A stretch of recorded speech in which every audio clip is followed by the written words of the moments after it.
I chose animal. It's one of the things that just gets my heart. Many thousands of years ago, our prehistoric ancestors were forced to protect themselves against the larger animals. Anytime an animal is in pain or distress, that is the darkest feeling for me to behold.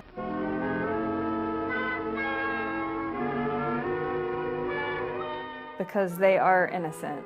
They just are. They're these beautiful creatures, and to think about one of them suffering, especially at the hands of a human, is just, it rips my heart out.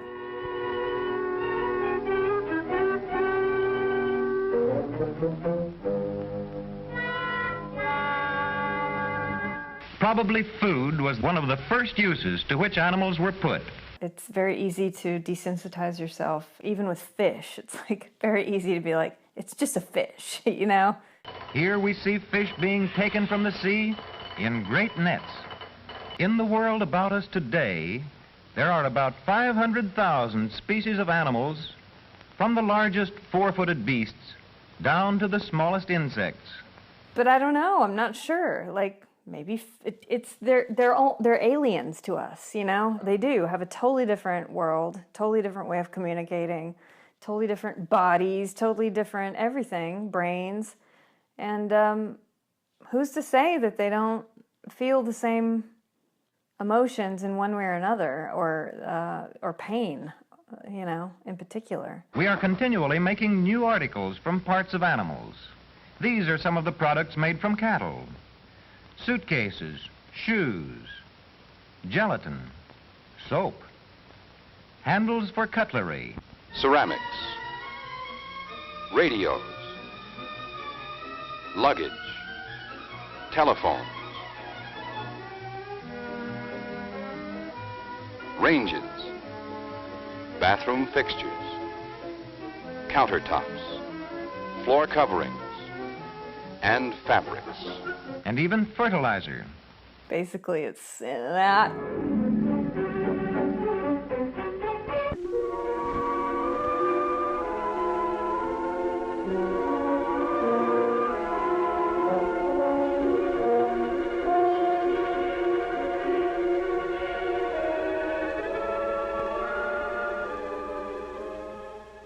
So I chose the word belong because I was always going through the idea of my two identities and how being Palestinian American, kind of being too Palestinian for my American side, but too American for my Palestinian side.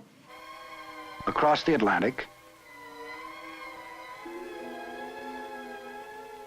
through the Mediterranean basin and North Africa to the Nile and the Middle East. I never found kind of like a place where I belong, a true meaning of like who I am in terms of my own identity.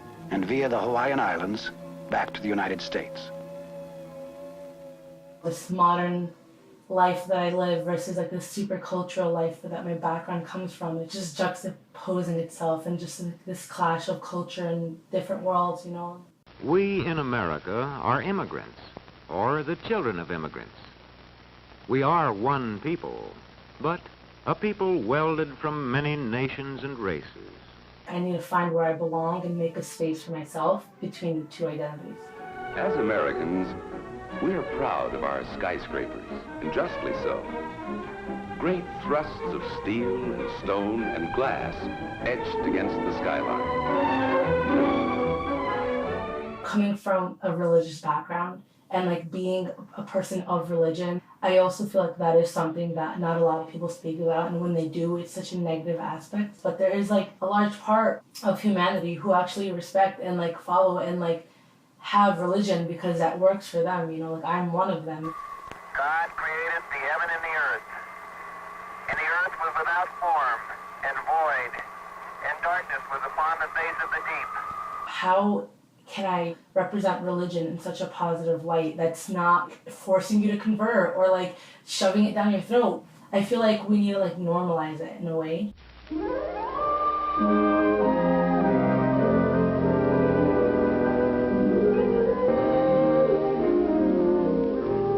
I chose the word cycle. Everything, if you see what happened in history or what happens in the human body or whatever, you know, everything is a cycle.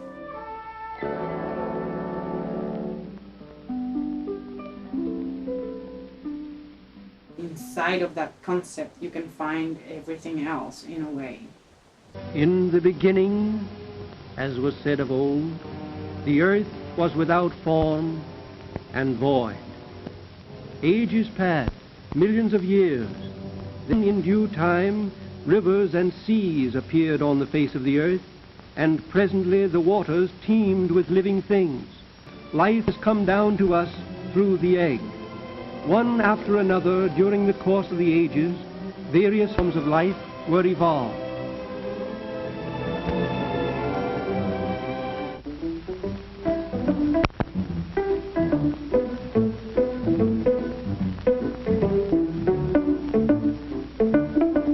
J'ai choisi le mot désinformation. Pour aller assez vite, ce qui m'intéresse dans la vie, ça serait que les gens soient heureux. Et pour être heureux, je pense qu'il faut être dans un certain rapport à quelque chose de l'ordre de la vérité. Une vérité par rapport à soi-même, une vérité par rapport au monde, c'est-à-dire qu'est-ce qu'on est, qui on est, qu'est-ce que c'est à peu près que ce monde-là, contre ce désir de chercher les vraies choses et les bonnes choses et d'en être heureux. Il y a des forces très importantes qui sont à l'œuvre pour nous faire chercher les mauvaises choses. Alors quand on parle de désinformation, on pense évidemment à une désinformation d'ordre politique, gouvernemental, publicitaire, etc. Mais c'est aussi plus insidieux que ça se situe aussi à des niveaux beaucoup plus immédiats, et notamment autour de la question du bonheur. Qu'est-ce qui est censé nous rendre heureux, dans quelle direction on est censé se diriger, qu'est-ce qu'on est censé faire avec tout ça. Voilà, donc c'est pour ça que j'ai choisi ce terme.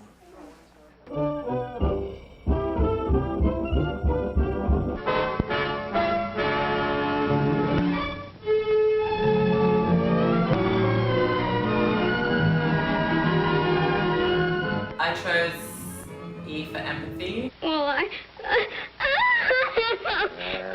We all have our problems, Tommy. There's a whole new realm of ways people are expressing themselves, where basically people feel that showing empathy is purchasing an item. Carol, it's beautiful! Or wearing something, or branding their body. When you feel something, if you're mad or afraid or worried, you've got to let it out or it'll come out some other way. That's their way of showing consideration to an issue or to those that are affected. And then there's also people that choose to create products and business and personal gain out of these events, and none of that money goes towards an issue. And there's just a complete lack of awareness as to how that actually affects the issue. And remember that one of the best rules for good mental health is talking out your troubles and problems with someone whose opinion you respect. Don't bottle up your emotions like love, fear, anger. Express them naturally. Of course, emotions like anger have to be expressed with consideration for others, which will make our world a better place to live in.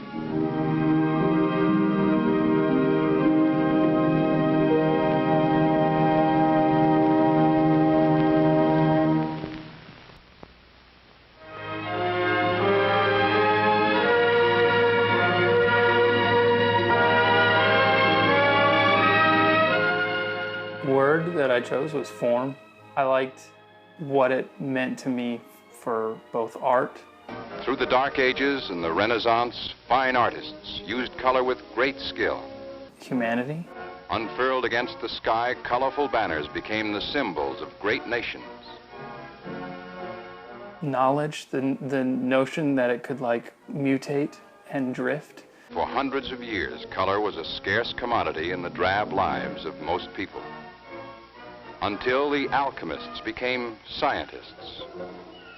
And then it happened with a suddenness that rocked the civilized world. So it's a set of guidelines. Now there is color everywhere, color within the reach of everyone. It's structure. Parking lots reveal the rainbow's hues as the color revolution gains momentum. It's rules. Mixing the colorant into the base paint is so simple, a child can do it. But it's also the very creation itself.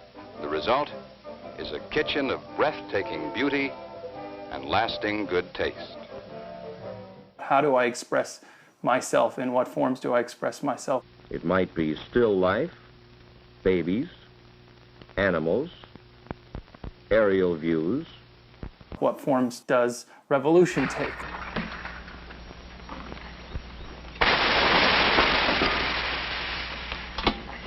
How does form dictate what we say? And how does escaping the restrictions of form, how those things change what we say, how we say them, and how effective they are? Oh, beautiful for spacious skies, foreign the ways of grace. It's disinformation, right? No, government. Government. Well, pretty much the same thing.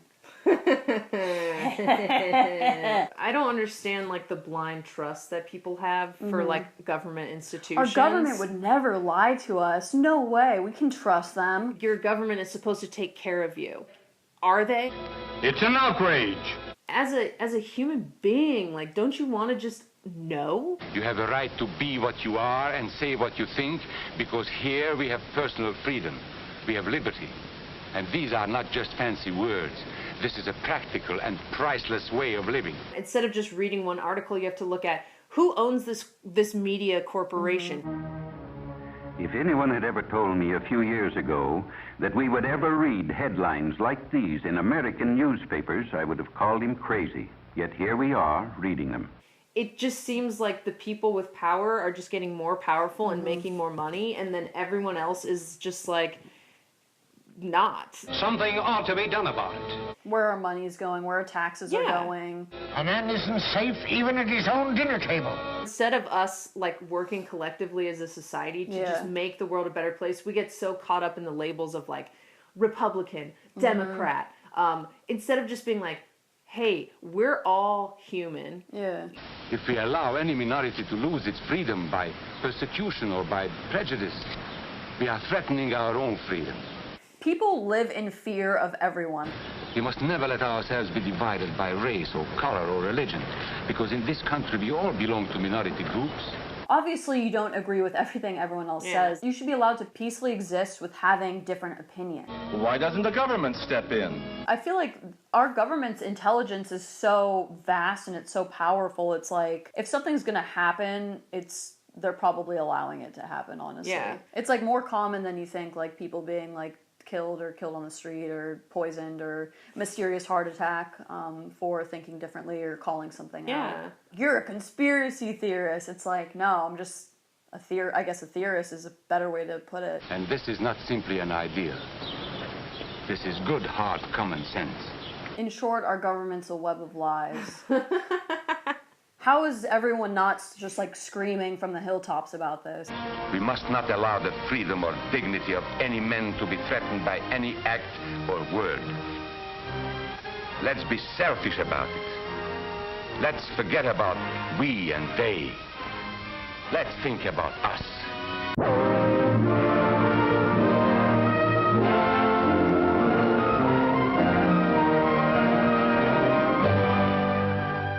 When I think of H2I, I'm thinking of the sea, the ocean, which is a source of endless inspiration to me. Just this vast body of water that is everywhere and controls so much of the way that we are without even knowing it. Without water, there is no animal or vegetable life. Here's a desert scene, there's no water there, and you often find the skeletons of animals there that died for lack of water. Sitting there staring out at the ocean is such a profound mystery, and just this feeling of endless water coming and going. And water comes to us in the form of rain, of course. All the water that we get on Earth comes out of the skies, falls on the forests and on the fields, and then drains into the little brooks, and the little brooks into the larger brooks and the streams, and finally the rivers and lakes, and into the ocean. And in the meanwhile, it is being drawn up again by the sun, and the cycle is repeated. Just like all the waters of the earth, we are all connected, whether we know it or not. or if we feel it or not, that we're all part of this big, fluid dance of humanity and of just being a living creature on this planet. In a capitalist society, it's so easy to live outside of harmony with the earth and with other people and not really think about where your clothes or your food or the things that you buy come from and what impact they leave. But this water that we get that way, that scours the earth and the city streets, and is full of garbage and sewage and waste products and dirt of all kinds. Now we've got people denying that they're even sick, you know, when you can see it, you can feel it. If you ever go to the beach or see the coral reefs kind of dying, H2O. Let's remember this about water. It's essential to life.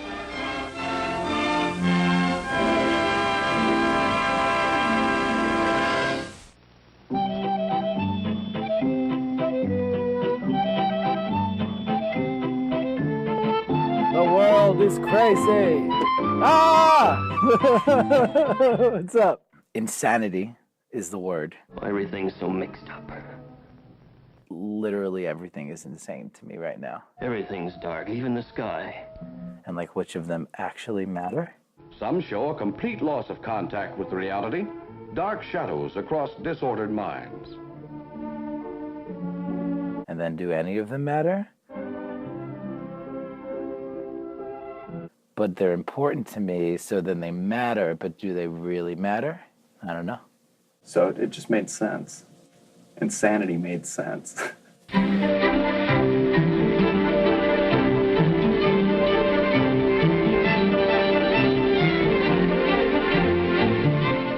Jet lag was interesting to me because I spend a lot of time traveling, and jet lag is a big part of my life. Listen, what do you hear?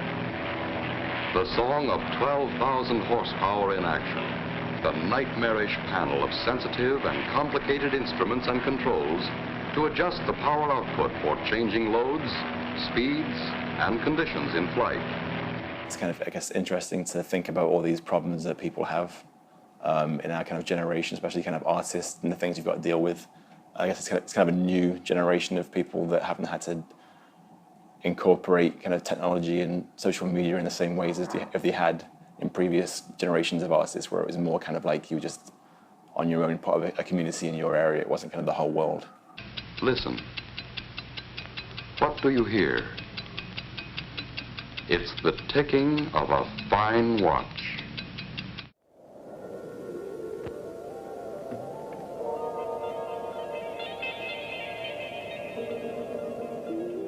K is for Kundalini.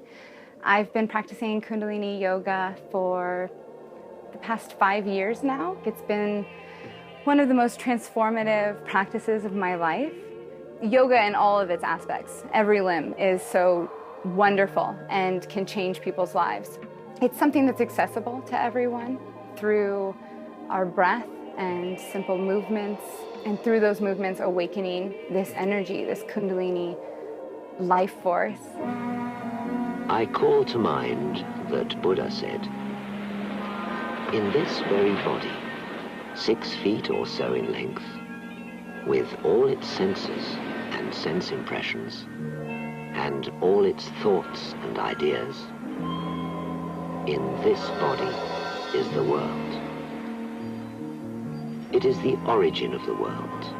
Inviting it, invoking it to spiral upward around our spine and to awaken that creative force that allows us to stand in our light and be there and be okay with where that is. And it's different for everyone. The other body is the subtle body. It is invisible to the unprepared mind.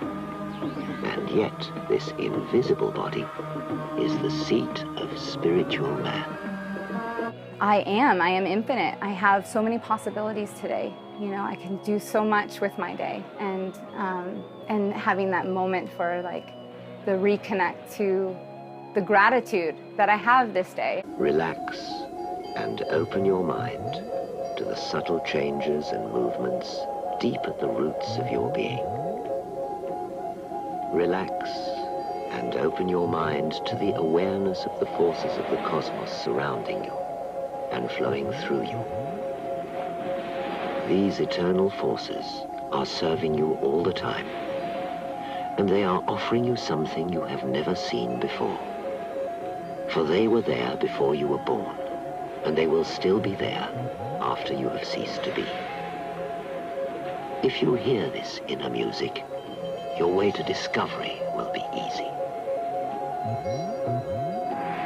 By your performance, you can become one with them. You can become a child of God. And by the highest performance, you can become one with the whole of the universe.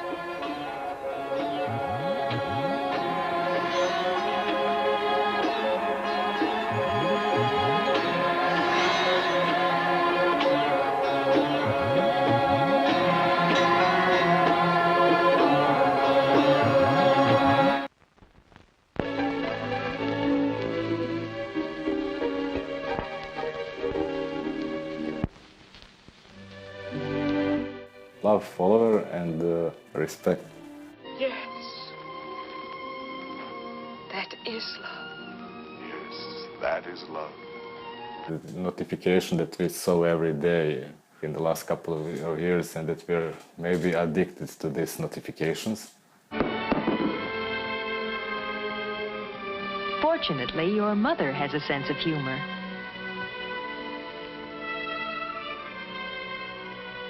That we want to have some respect from the followers and to have some love and to share love with them.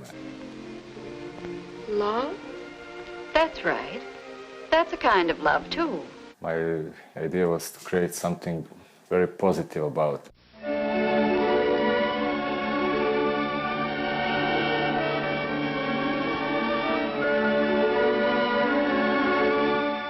For me, memory is just something that I think about a lot.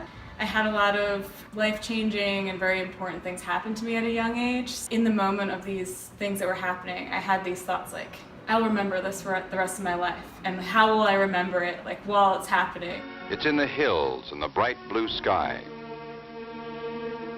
It's in the quiet lakes with their soft horizons.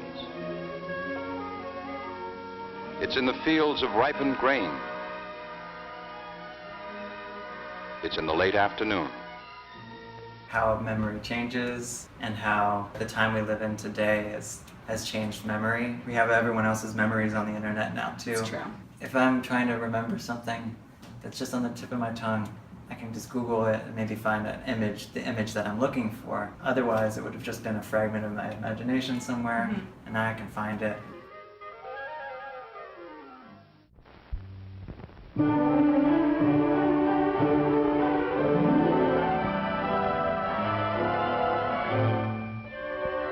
I like the word because there's an element of fantasy when you think about nostalgia.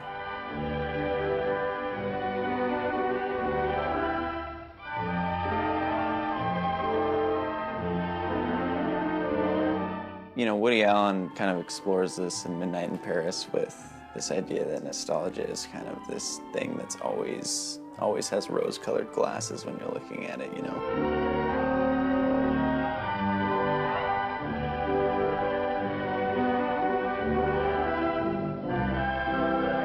When we're nostalgic for a certain era or a certain time, even if it's within our lives, something that we can remember, there's kind of an element of fantasy with that, I think, because we're dressing it up. We're dressing up the memory or dressing up the time period.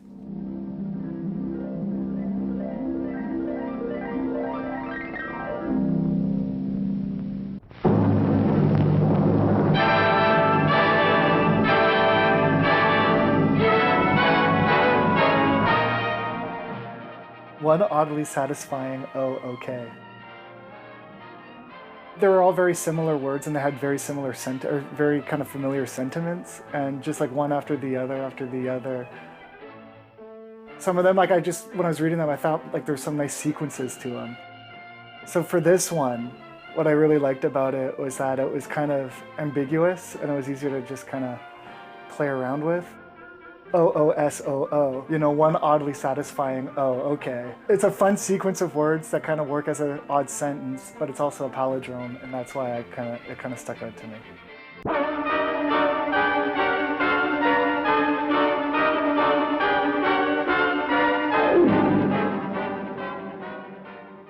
We were just talking about it and just instantly I was already procrastinating on if I wanted to do it. So it's just like, just emailing back people is just, all right, procrastinate. I'm like, all right, cool. But it's like a productive task just to even get to that point, you know?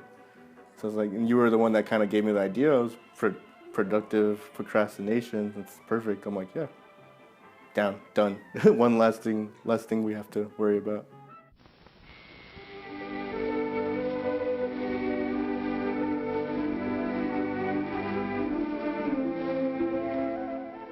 So the word that I chose is question. You guessed it. The beating of a human heart. One of the most amazing machines on Earth. I think it's because I have two daughters who are constantly questioning stuff. But sooner than you may think now, your child will be old enough for a full explanation. Some of the questions can be like really kind of stupid and silly, but a lot of them are quite intellectual questions for a 6-year-old or an 8-year-old, and a lot of them I don't know the answers to. Well, I don't know, Ron. That's right, you don't know. And there's loads of really important questions out there, and I think it's really important for us to question things and not to accept things as they are. Also to ask the right questions. So yeah, that's why I chose question.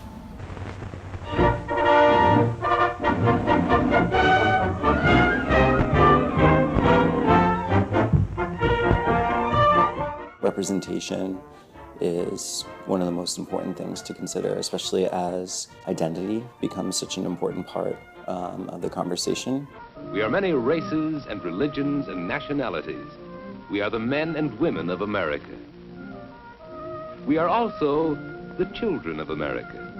The most obvious version of what representation means, when you first hear the word, it goes back to representation in the political sense. So, will my voice be heard? Will my views impact the laws that define what I'm allowed to do, what I'm not allowed to do? To drop a cat, to blink an eye, to throw a pie. But I think as a writer, representation goes back to the beginning of storytelling. As I'm recording and introducing a character, what aspects of them am I saying and what am I not saying? And then how does that affect the way that a person is perceived? Light hair, light eyes. Dark hair, dark eyes. Now with the advent of the internet, along with companies and governments and the media representing us, we're additionally representing ourselves every day through the things we say and the things that we share on the internet. It's an important thing to try to dissect. Who is allowed to frame our story? What power do we have to represent ourselves in a true way?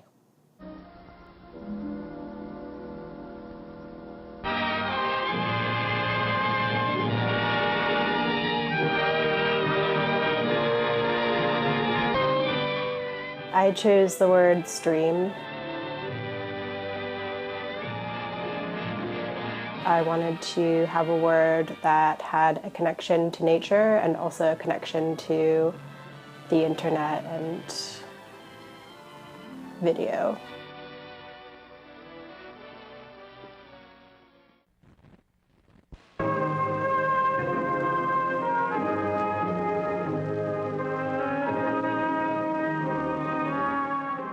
The letter T for tangibility, reality itself, and like what that really means. Is it a physical place, is it a mental place, or is it a combination of both?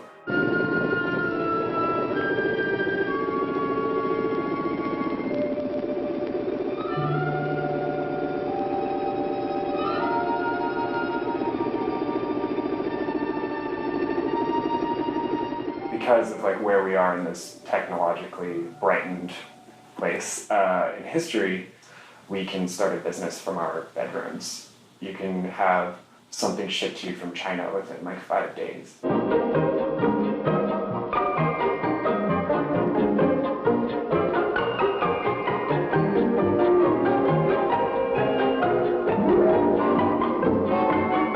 have our physical selves, right?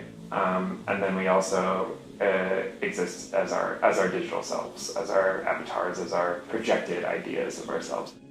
What is this mysterious express that runs along the nerve tracks to tell us all we know of and enable us to perform all we do in the world about us? Maybe we don't exist in reality at all. Our physical bodies are somewhere else, and everything in this existence that we experience is a projection and a simulation that exists in like a giant supercomputer.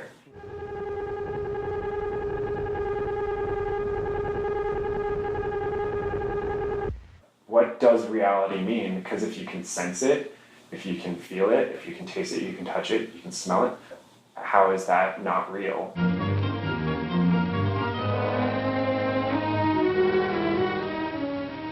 Get up, George.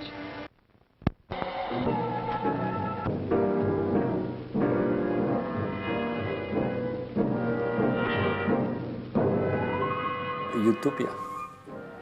It's about society.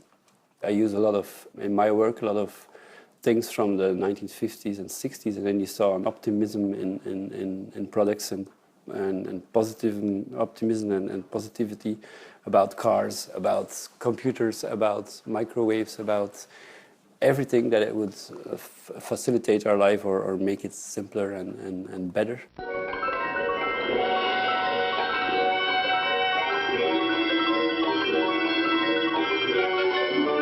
Nowadays, it's like it's the other way around, that it's not destroyed our life, it made it far more complicated, and it's not such a utopia anymore.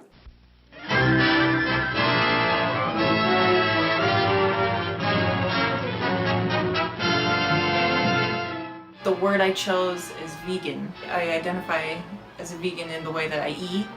Chew and chew. Doesn't it taste extra good that way? And the things that I buy. But there should be some kind of law that would keep people from selling bad food, especially meat. Products that I use, I have to look into like my whole lifestyle to make sure it's like cruelty-free and vegan. And it's something I think about every day and like every choice I make in purchasing something as a consumer. The meat is dumped into this huge grinder, which is capable of handling loads up to 1,000 pounds. For all the reasons that I am vegan are, I suppose, would be selfless reasons. They're for the animals, for the environment. But all the effects that I personally feel from being vegan are selfish. Like, I feel good. I feel like energized and happy and like I'm making a good choice and like that. So these like selfless and selfish reasons combined like keep me doing it. Well-nurtured children become healthy and happy grown-ups. An abundant and properly balanced diet based on the foods just seen, plus plenty of sunlight and play and a due portion of the milk of human kindness, makes children grow into healthy, well-balanced, efficient citizens.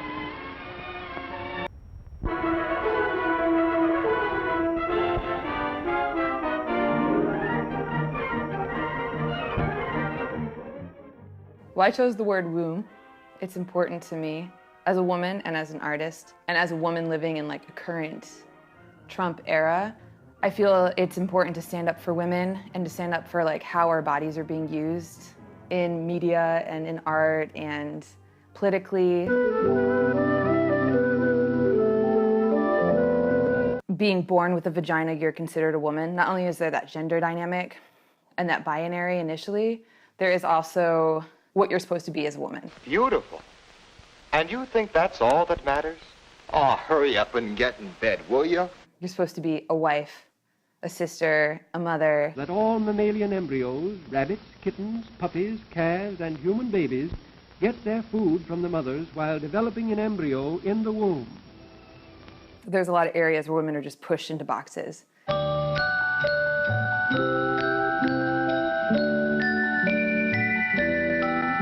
As a woman living today, it's important for me to say things for women to be strong and to make something new, and not just make something for the male gaze or that just fits into the patriarchy's rule, about what is art and what is communication and what is important and what is deemed worthy.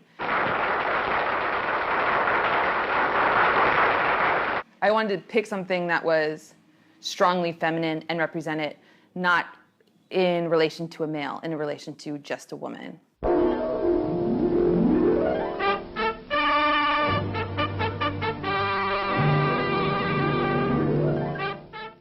The word I chose was xenolith, and in this case I'm including xenocrysts, are small fragments of one type of rock from the Earth's mantle that are completely encased in a different type of igneous rock or crystal. The Earth, as we generally understand it, has 3 layers: the outer crust, the mantle, and the core. The outer crust upon which we live has an average depth of 20 to 30 miles. Beneath this crust is the mantle, extending to a depth of about 1,700 miles. And beyond the mantle lies the core, extending about 2,150 miles to the center of the Earth. Their formations are created from the Earth healing itself from the necessary cracking and shifting. Life to death. I love the idea of a rock or a crystal that would never survive the trip to the surface and has no place being there, really. Now, as already mentioned, we know that movements are taking place constantly in the Earth's crust and mantle. When using these xenoliths in meditation and magic, you can focus on and absorb that adaptive healing energy and learn from the Earth. Life to death.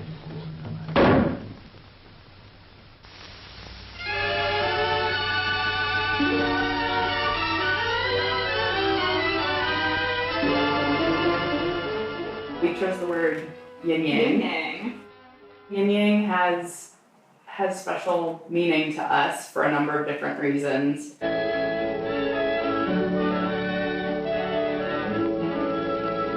The concept of that balance of those dualities appears in every world religion, in every philosophical context. This idea of the Apollonian and the Dionysian, you know, the idea of giving and receiving, and the two things are both balanced, but the two things each contain a portion of the other.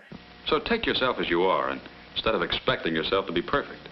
It's not only the balance, it's about the balance being found by one polar thing embracing the other and containing the other. But from now on, I'm gonna keep a pretty close watch on these guys. Mm-hmm. And so will I.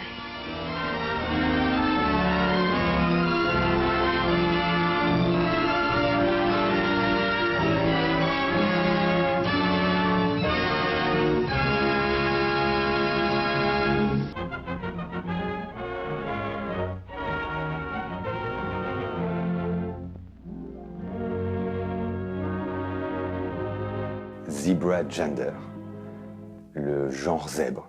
Peut-être parce que j'ai eu envie de proposer la dernière lettre, qui est une lettre en zigzag, qui m'évoque l'idée qu'on n'arrive pas forcément au point final ou au point d'arrivée par une ligne droite, mais par un joli chemin zigzagant, pas toujours facile. Like a lot of boys and girls, your posture is your problem. J'ai tout de suite associé cet animal à la question du genre, qui me passionne depuis toujours et qui, je pense, est l'un des grands défis, sinon le grand défi de notre société. What are you going to do about it? I'll tell you what I'm going to do about it. I'm going to make you reflect what I want to see. L'harmonisation, bien sûr l'égalité du féminin et du masculin, la liberté de naviguer plus souplement de son masculin à son féminin. Et j'en parle peut-être plus en termes d'énergie, en fait. Therefore, each Johnny and each Janie need the sympathy, understanding, and cooperation of parents and teachers to help them through these in-between years that we call the age of puberty.